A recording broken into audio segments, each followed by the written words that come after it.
Terima kasih kepada Ketum PSSI atas pergantian pelatih Timnas Indonesia dan jajarannya.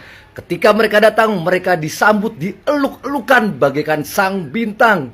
Dan hari ini kami sangat menikmati total football, Pak. Benar-benar total, dan terima kasih atas solusinya. Solusi atas kendala bahasa, kendala dalam ruang ganti, kendala-kendala yang lainnya, kendala kebiasaan. Terima kasih Pak atas solusinya. Jujur dari hati yang paling dalam, tidak ada kesalahan sedikit pun dari pemain. Mereka telah berjuang mati-matian di lapangan. Dan terima kasih juga tuh kepada komentator-komentator. Siapa tuh si Well yang terus menghina atas nama kritik kepada STY. Ini kan yang kalian mau, ini kan yang elu mau, dan diduga mungkin juga ini kan yang kalian mau, hai para juragan-juragan.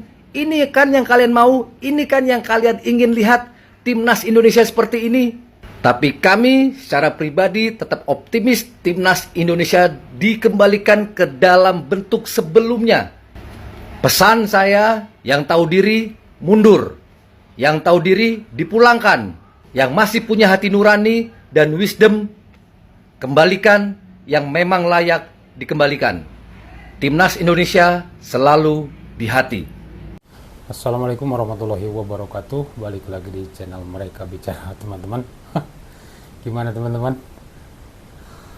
Aduh, rasanya gimana ya? Ekspektasinya kita udah tinggi. Kita berharap minimal menahan imbang atau seri. Yang terjadi malah kita yang dibantai 5-1 guys. Sebenarnya ini di luar dugaan ya.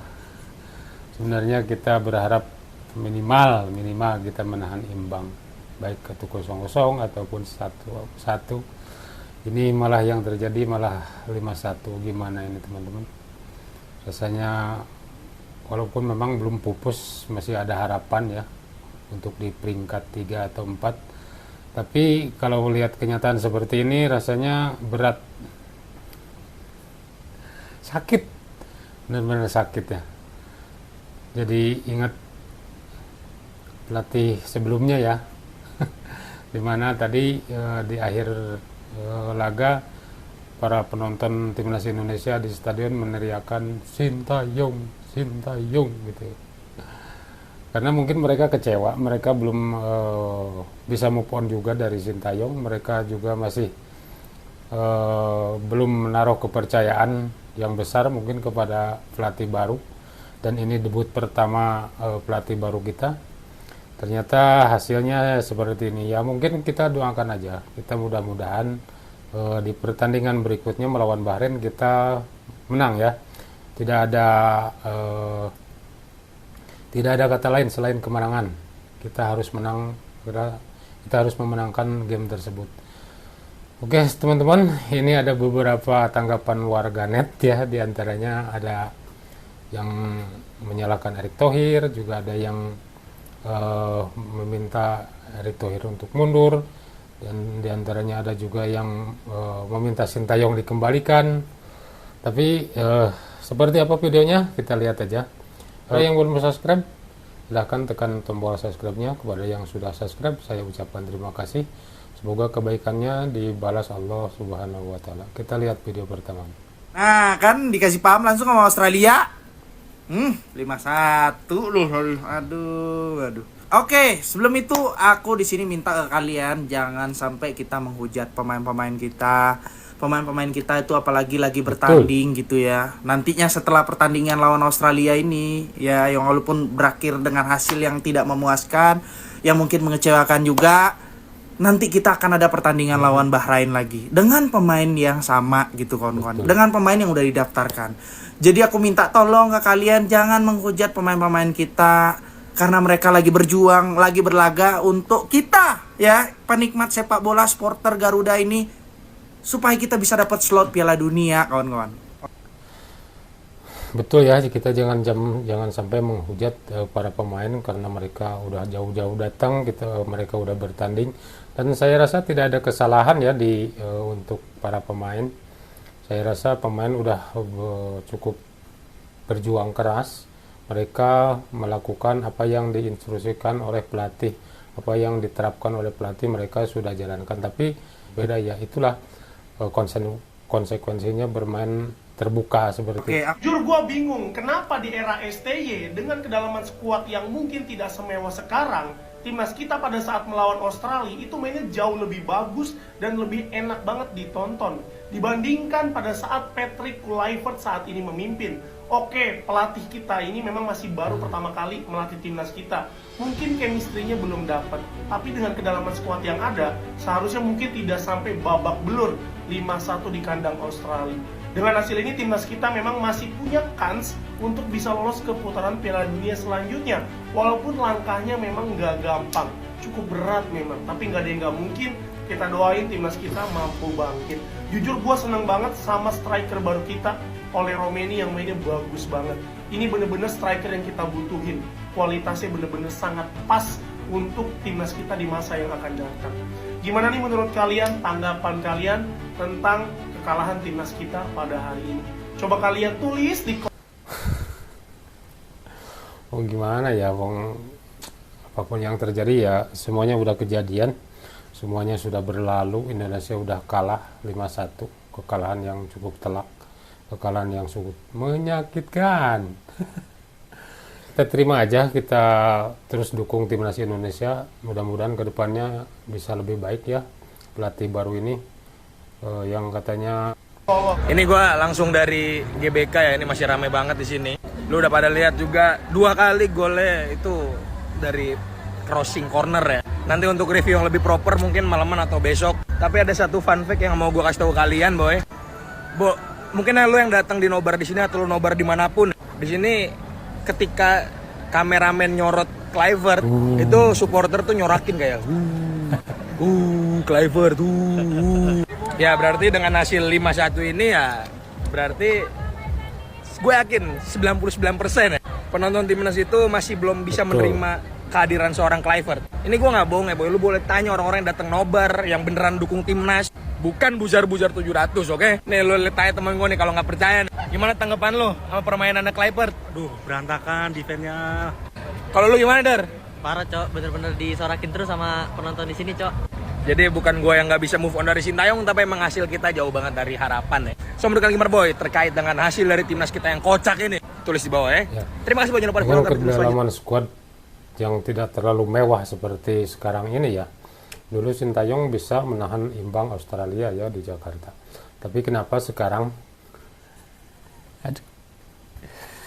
Sintayong sudah tidak ada, digantikan dengan pelatih baru kita, Patrick Kluivert, yang membawa total football katanya ya. Tapi kenyataannya ya seperti yang kita lihat tadi ya. Masih belum ada chemistry, belum ada. Ya, bye. Buruk, hasil yang buruk. Indonesia terbantai. Indonesia kalah 5-1 oleh Australia. Indonesia terbantai 5-1 dan hanya bisa membalas lewat gol oleh Romeni. 1 gol tapi gol yang cantik, dingin. Dari hasil yang buruk ini kita bisa melihat ada peluang kita punya striker baru yang keren dari sosok Ole Romeni. Ole Romeni bermain cukup impresif dari menit pertama, membuka ruang di kanan, di kiri, membuat dribble, membuat tusukan-tusukan ke kotak penalti. Wajar sekali Ole Romeni menjadi pemain timnas Indonesia yang terbaik bermainnya pada sore kali ini. Bahkan menurut SofaScore, Ole Romeni dapat rating hijau guys, 8.0. Dan rata-ratanya hanya 6,4 pemain timnas Indonesia. Yang sangat disoroti adalah kemampuan kita mengantisipasi bola-bola mati. 2 gol Australia dari corner, kita tidak bisa menggagalkannya. Begitu juga dengan memanfaatkan bola-bola mati, free kick, corner, tidak ada satupun yang berbuah gol. Padahal kita juga memiliki banyak peluang. Terlepas dari itu, lini tengah, lini belakang kali ini kurang sekali guys. Lini depan hanya Ole yang bisa dibilang bermain cukup impresif. Menurut kalian, apa yang perlu diperbaiki untuk pertandingan nanti melawan Bahrain? Komentarnya sikat. Menit-menit awal itu permainan Indonesia tuh cukup bagus ya, mengurung pertahanannya Australia. Tapi setelah Indonesia kebobolan, kebobolan yang pertama dari penalti itu, nah di situ mulai down, kelihatan sekali ya, sudah tidak konsentrasi hingga mereka banyak meninggalkan celah yang bisa ditembus oleh pemain lawan. Oke. Timnas Indonesia terbantai. Hasil yang benar-benar memalukan. Dan setelah melihat hasil ini, kalian pasti terbayang satu hal. Inilah akibat kalau Pak Erick Thohir berani mengganti pelatih di tengah chemistry yang udah sangat bagus dibangun oleh Coach Sintayong. Dan sangat jelas di pertandingan ini, Patrick Kluivert terlalu pede bermain terbuka melawan tim langganan Piala Dunia. Sangat berbeda dengan Coach Sintayong yang meski dia nggak bisa bahasa Inggris, tapi dia sangat memahami kapasitas pemain yang ada dan memahami kapasitas pemain lawan. Dan setelah kekalahan yang memalukan hari ini, akhirnya kita baru sadar kenapa Coach Sintayong selalu bermain counter attack dan bermain 5 back. Ya, karena inilah alasannya. Dan orang yang paling bertanggung jawab atas kekalahan memalukan hari ini adalah Pak Erick Thohir. Gak ada alasan dengar statement beliau, saya harus mundur, saya akan mundur. Yang kami mau dengar dari Bapak adalah pertanggungjawaban Bapak atas kekalahan memalukan hari ini. Inikah yang maksud Bapak pelatih terbaik yang akan mengantarkan timnas Indonesia untuk lolos ke Piala Dunia? Dan aku sangat apresiasi atas penampilan Oleh Romeni yang sangat ngotot, yang akhirnya dalam debutnya kali ini dia mencetak 1 gol untuk timnas Indonesia. Kalau menurut kalian gimana guys, melihat hasil yang sangat memalukan untuk timnas Indonesia hari ini? Coba tulis di kolom komentar.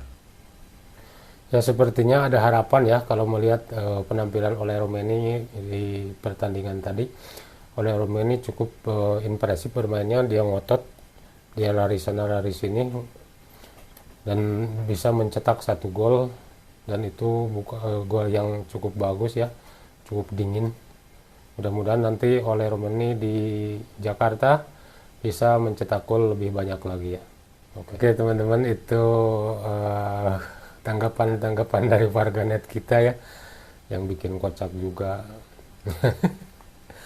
Ya, tapi apapun itu semuanya sudah terjadi, kita terima aja kekalahan ini, karena kalaupun kita ngotot nggak menerima, itu sudah terjadi. Dan mudah-mudahan di pertandingan berikutnya kita bisa memenangkan pertandingan, kita minimal berada di posisi peringkat 3 atau 4 ya, supaya kita bisa lanjut ke fase berikutnya. Dan mudah-mudahan Indonesia bisa lolos ke Piala Dunia walaupun dengan perjuangan yang berat ya. Ya, mudah-mudahan Indonesia bisa lolos teman-teman. Oke teman-teman, itu aja video dari saya.